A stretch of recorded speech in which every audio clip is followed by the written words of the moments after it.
ঐতিহাসিক এক সফরে ইন্দোনেশিয়া পৌঁছেছেন খ্রিস্টানদের সর্বোচ্চ ধর্মীয় নেতা পোপ ফ্রান্সিস। সফরের অংশ হিসেবে তিনি দেশটির বিখ্যাত ইস্তিকলাল মসজিদ পরিদর্শনে যাবেন।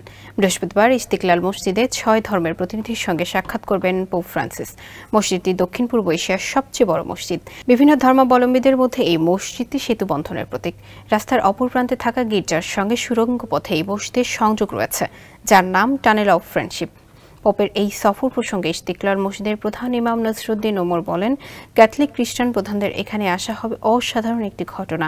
বড় কোনো আয়োজনে গির্জায় আসা ব্যক্তিদের জন্য মসজিদটি সুপ্রশস্ত গাড়ি রাখার স্থানকে মুক্ত করে দেওয়া হয়েছে।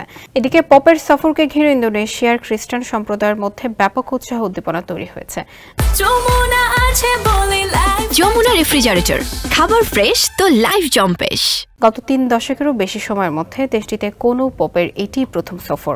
জানা গেছে, এশিয়া প্রশান্ত মহাসাগরীয় অঞ্চলে 12 দিনের সফরে পোপ আন্তঃধর্মীয় সম্প্রীতি জোরদারের অংশ হিসেবে জাকার্তায় এই মসজিদ পরিদর্শনে যাবেন।